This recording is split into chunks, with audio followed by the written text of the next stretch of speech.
Every day I wake up, I cold. My toe them cold, my finger them cold, my nose cold, my lip them white. Me tired. Me tired. Me tired for cold. Jesus help me. See it there? The money are born Canadian now. See it there? Born Canadian. They're the only Jamaican and delivery of a Mexican way. Negative 15 and delivery of a Mexican. So Me can't have tin mackerel and rice, my love, especially on my payday. Me allergic to tin mackerel and rice. Like, I'm me not going to no kitchen on my payday. You crazy?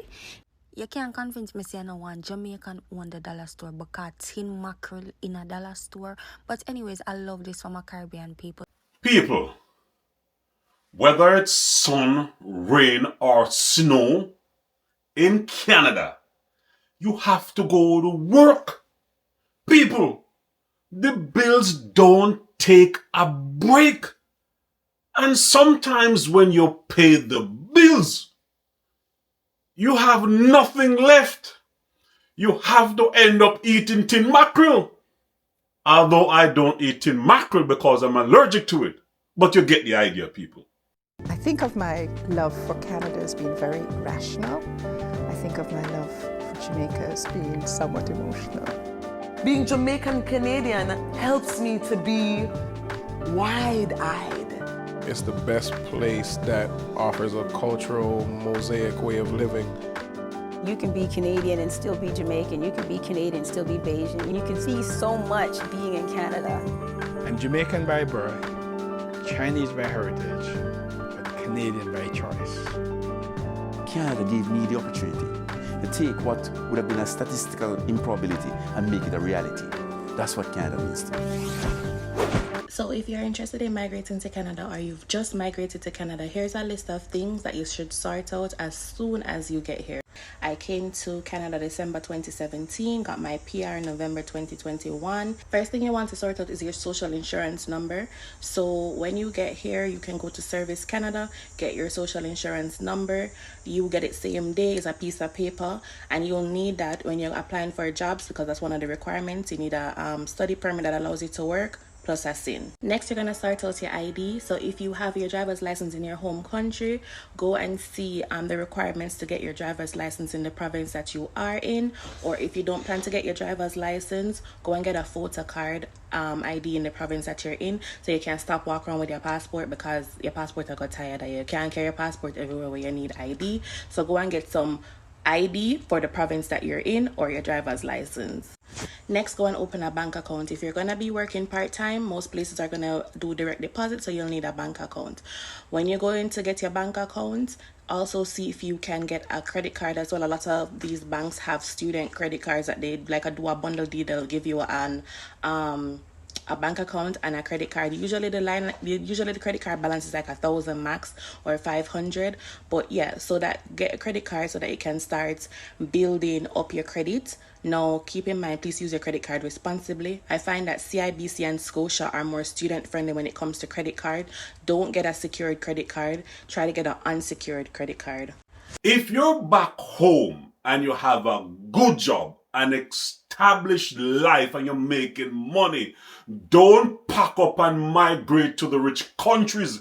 It's an illusion. If you're a professional like nurse or you do skilled trades, then migrate because your job is in need. If you're doing business or in the arts, music, and sports, you need to migrate. But as a working person who has a good and stable job in your homeland, stay where you are. Because if you pack up and leave all that you've gained and chase after the illusion, you might regret it. Go and get your phone plan, so you can go into any of the phone companies and you can get a SIM with a prepaid plan. If you want to get a new phone, you can, but you don't have to once you have your phone already. A lot of these companies, they'll have student discounts, so make sure so you utilize and tell them that you're a student and use up whatever student discounts they have. Some of the companies, them like Freedom, have plans for like as low as $35. Some are a bit more expensive. Choose one within your budget, but get a phone plan. If you're gonna be commuting and you're not gonna be driving, get a bus card. It's Presto in Ontario. I'm not sure if the other provinces use Presto as well, but get a bus card. Usually you can get a student card, so you make sure you use up the student discount. But yeah, get a Presto card. Start looking for a family doctor. So a lot of doctors since COVID, they'll tell you that they're not taking on new patients, so it's a bit hard to get a family doctor now. So start searching from now to try to find somebody that you're comfortable with. A lot of them will do free consultations. Some of them they might charge, but it's up to you. Use your discretion if you want to pay for consultation, but try to get a family doctor. You might not have a health card, but you still want to know so you have a doctor in case of anything, because it's not all the time you want to go to urgent care and start over your list of issues from scratch with a new doctor. So sometimes it's good to have a family doctor. So start seeking out a family doctor and then have them fill out the form to become your family doctor.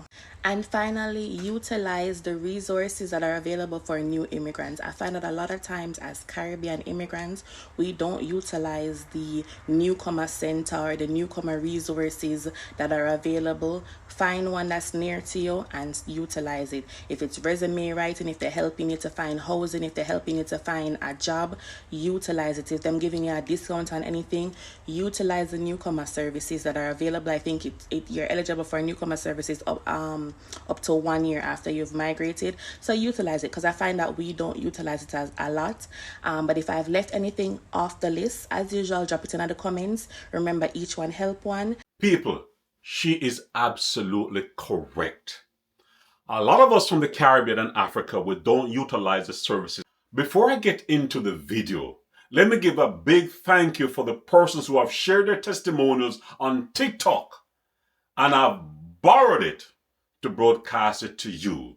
So let me say thank you, and I do give credit to all of those persons who have shared their experiences. Excuse me, sir.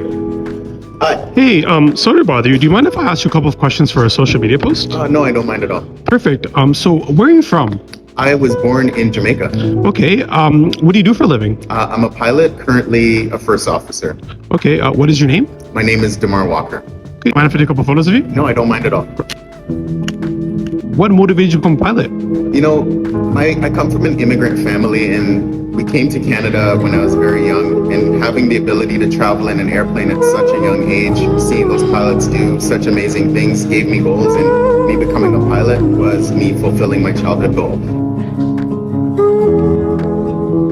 Coming to Canada made me, who was kind of an introvert, more an extrovert, become completely an introvert when I came to Canada. And let me tell you why I said that.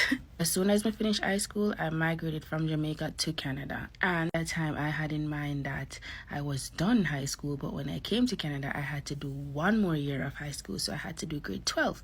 So if you didn't know, Canada goes from, kindergarten to grade 12, then graduation. So that is another story for another day. So what that did to me was, when I was in Jamaica, I was an extrovert, but still an introvert, a little bit, because I've always been more to myself, no matter what, even with friends or whatever. But coming to Canada made me such an introvert, immediately. If there was any introvert traits that I had, amplified to the greatest degrees. It literally made me crawl into a shell. I feel like most of the part that had me to myself was when I came, I had to be learning a whole new country, a whole new culture.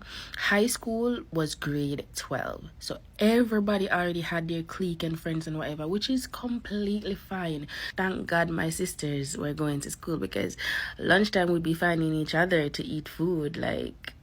Everybody else have them click already, which is fine.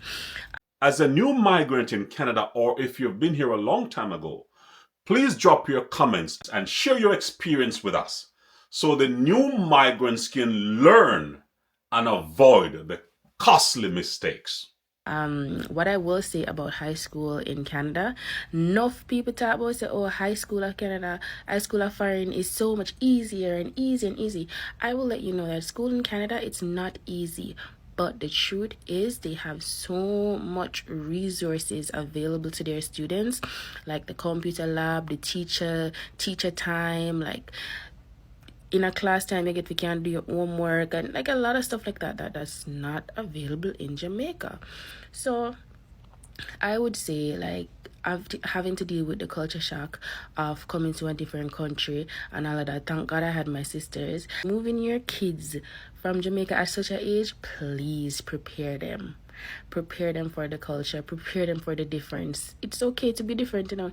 And also, you can let your kids know that they don't have to change any parts of themselves to fit into a new culture. They can still be themselves and still live and be happy here. Because I feel like that's one of the most things that kids struggle with when they come. They feel like they have to switch up this about themselves. They feel like they have to switch up that about themselves. And most of the time, those things make them Jamaican. People don't tell you about moving to Canada. I feel so lonely. And I feel like I live with someone I can't have a conversation with, and I'm trying to cry and I even have to be silent about it. 'Cause you just lose out on so many things. Your life, you just leave it behind. Your friends, and I'm so hurt and my heart hurts. You have to work all the time. I have school. I'm so sad.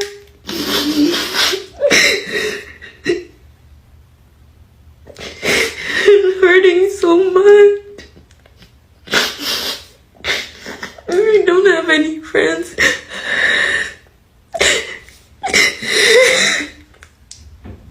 Honestly, people, Canada will mentally and emotionally test you and break you. But if you can endure all of that, you will make it. And we had an amazing run. It was breaking so hard. And I just started beating Helen's helmet, and I was like, yeah! And it was just pandemonium. Like, we were so excited. It was a double victory for Team Canada, finishing first and second. Shelly Ann Brown became the first ever Jamaican-Canadian woman to win a Winter Olympics silver medal. I could see my dad. The crowd was actually lifting him up, like they were picking him up, and I'm like, my goodness, like my dad is crowd surfing. This is amazing. I'm sure when they first decided, when he was 20 and decided, like, I'm gonna move to Canada, he never thought my daughter's gonna bobsleigh and go to the Olympics. It's the epitome of what Caribbean immigrant dreams of, that your children will grow up and be able to be successful in whatever they choose and to be successful to the highest level, and that your sacrifices, and there were many, were worth it. It is almost June. I am in Alberta. Me freeze. Alicia June this. No, sir. Me need to go back to my yard. Me need to go straight back to Jamaica. Because me sorry for the swearing, but kiss me neck and you give me a look. Why Canada have to cold, so? Lord have mercy. You feeling cold? You mean if I'm feeling cold, you're not feeling cold? I mean, normal. We mean it done. There's jogging weather here. Ice falling from the sky right now. Ice is more like fluids, it's not technical. Ice falling from the sky and you're not feeling cold? Cold, are they? Them from here, and them feeling cold. Watch. Like I smoke a cigarette. Yes, Trini, talk the things. It's cold. Car seat there? What are your vehicle? Watcha. All of the woman car go mash up now. See there? Insurance money that. And see all John Cara get licked down there, sir. Watch there. I tell you, you know, when snow fall like Canada, you know, and this are negative 8 degrees, you know, and the place, the ice freeze up, you know, you can't drive. We go now to a primetime news exclusive. A Jamaican is seeking to disrupt the reign of the two main political parties in Canada in his bid to become the country's first third-party prime minister. Founder of the United Progressive Party of Canada, Carlton Darby, told TVJ News that his party will be fielding over 300 candidates in the election, which is due by October 2025. Kalisha Williams has that story. He is an accountant and author turned politician. And if he has his way, he could be adding Prime Minister of Canada to his list of accomplishments. we're going to bring an elevated experience to politics in Canada, and I am excited about that. Having migrated from Jamaica to Canada 32 years ago, Carlton Darby formed the United Progressive Party of Canada, and for the second time, he will be contesting the federal election. However, this time he has a new strategy to target the 60% of Canadians who do not vote. I have to be honest, people. Jamaicans are one bold bunch. I'm not taking away from anybody else, but Jamaicans are very bold. Education is in fact a game changer. It's all about access to opportunity. It levels the playing field. But it can also be a huge barrier if you don't have it. I was born in Kingston, Jamaica. My summer vacations were spent in areas like Trenchtown, teaching children to read and write. I loved it because I think this was one of my first opportunities to learn how fortunate I was. I came to Canada in 1976 with my husband Chris and our 2 sons, and I was determined that Canada was going to be good for us and we were going to be good for Canada. As a systems analyst working at Scotiabank in Toronto, Marianne climbed the corporate ladder, becoming a senior vice president in 1998. You know, I didn't actually realize it was a big deal when I became a vice president at 38 years of age. In looking back, I guess it was a reasonably big deal. Being one of the first Black female VPs in Canada was just the beginning of a natural-born leader's career. With a background as a bank vice president, Marianne Chambers put everything on the line in politics. When people would suggest that I should get involved in politics, I would tell them they were confusing me with someone else. 2003 was an election year, and I was approached by the party and asked to run. And I really said yes because a lot of us are not invited to the table, and there is nowhere else that has the kind of reach in terms of the ability to impact people's lives other than government. Mary Ann V. Chambers becomes the Minister of Training, Colleges and Universities, and I ask Minister Chambers to please come forward to take the oath. Elected to office in 2003, Chambers went on to become Minister of Child and Youth Services in 2005 and continued to focus on children's education, even after her political career was over. So a lot of my friends and family, particular in Jamaica, asking me what is my experience being in Canada, because they want to make the transition. Now, this video is not to discourage anybody from coming to Canada. If you feel like Canada is a place that you want to come and live and, you know, start your family, feel free. Don't let this discourage you. But I want to share the realities of Canada. I've been here for the last almost 60 years, and Canada has been, it's different. From after COVID, Canada has changed significantly in a number of areas. And I'll speak to some of the areas that I think Canada changed a lot in. When it comes on to taxes, Canada, I think, have one of the highest taxes in the world. So the more money you earn, the more tax you pay in Canada. It's like the higher you climb, is the higher the government take money out of your pay. So you're paying, as I'm up to 47% of your income in Canada that goes to tax. So it's very, very, very, very tax heavy in Canada. The other thing that I noticed in Canada is that after COVID, the price of food went right through the doors. Like literally, you can go to supermarket with 100 Canadian dollar and you come out back with absolutely nothing. Just two, probably, if you get 2 bags with $100, you get a lot. Food over the last 2 years, particularly 3 years, skyrocket high.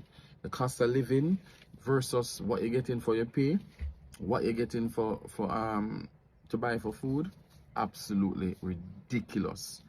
The other thing is rent. Now, Canada have this. So before COVID, you could get a 2-bedroom for like 1,100 Canadian dollars, $1,200.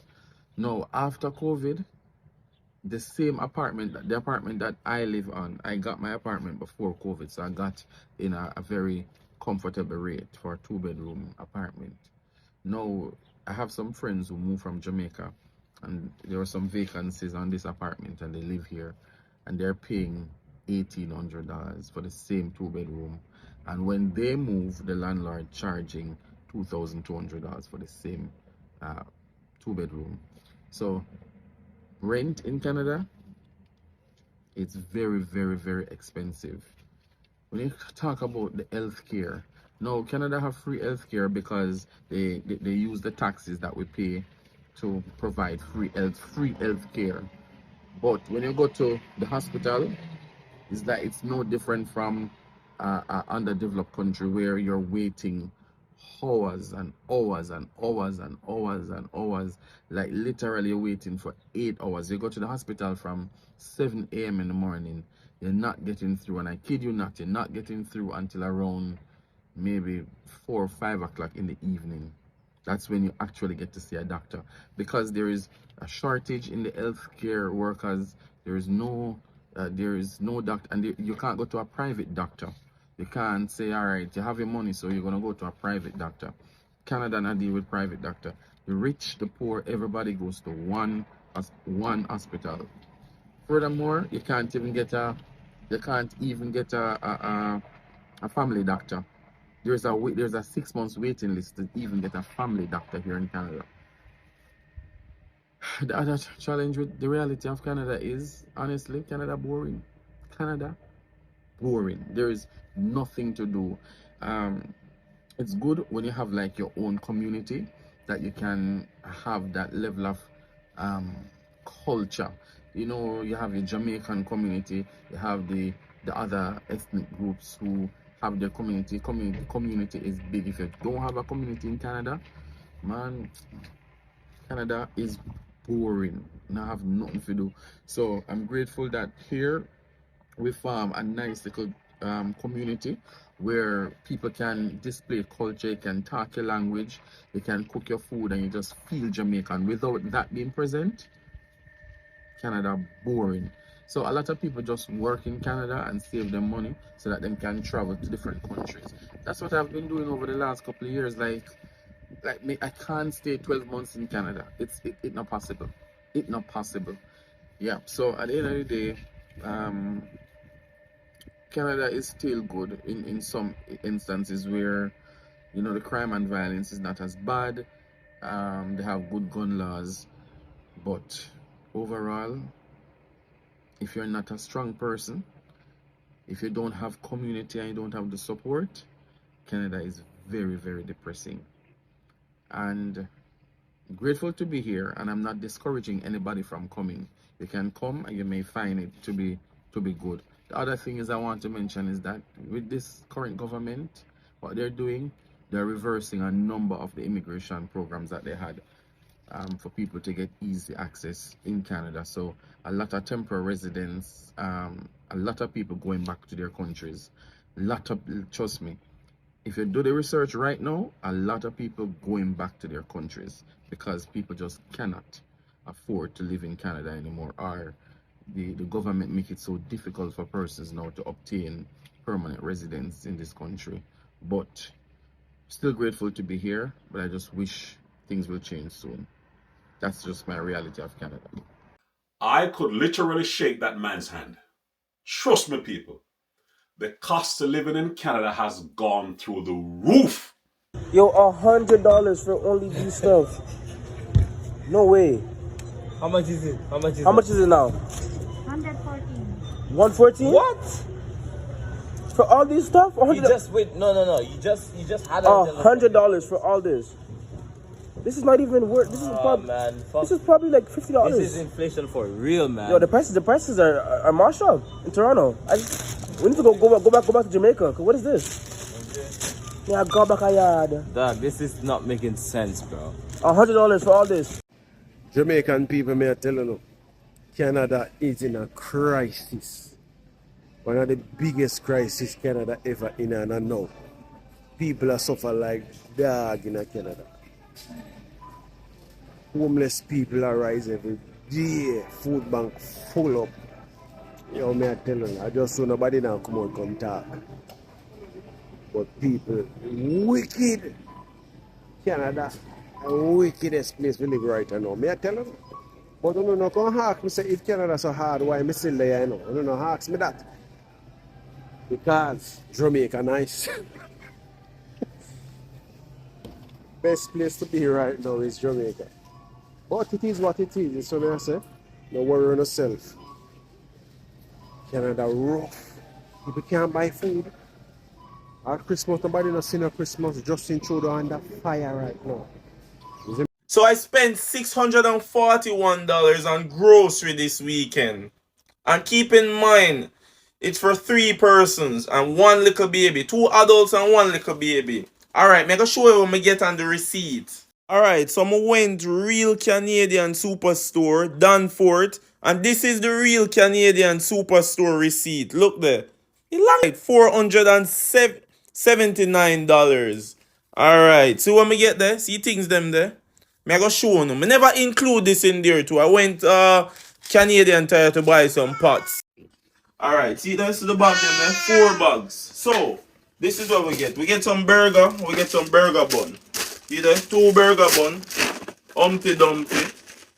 Some Ziploc bag right there. So, garbage bag. Some healthy mac and cheese. What is blueberry, blackberry, whatever you call it, blackberry. Popcorn. These are the burger them, you know. Callaloo, ackee and saltfish, well, ackee. And then, see there, tuna, boom, everything here, so the meat them, you know. So we get lobster alone for $11. So these are wings, $11 for your wings too. $9, $11 lobster, $22 for salmon. A big things are going on here, so. And we have egg here, so we have some juice. Back up. And we have some more juice right there, so. And anyway, so I shop a superstore. When you spend a certain amount of money, them give free. So I get this free. Thank you, superstore. Alright, so I'm gonna buy the pot here too. I think it was like $30-something. And now we got the baby food them. So see it there? Wanna see what I go on here, so. Baby food, baby snack. And we get a little bit of fruit. As you guys can see, I didn't even get that much fruits. $479. Anyways, see that pear, or I then call it avocado, watermelon, and we get this. Alright, pause. Alright, so we get this. This came from Real Canadian, yeah. And then we get this, and this. I was born in Port Antonio, Jamaica, the cradle of tourism in the Caribbean. My mom is an orphan, and she had me when she was a teenager. My stepfather, they met at a supermarket. Both parents had to hold on 3 jobs to sustain 9 children. At age 10, I started to think about not being a clerk in the supermarket, but wanting to own the supermarket. After high school, I had to work for me to go to university. So I thought, I'm gonna work for 1 year, and I'm gonna save $2,000. My goal was to apply to universities outside of Jamaica.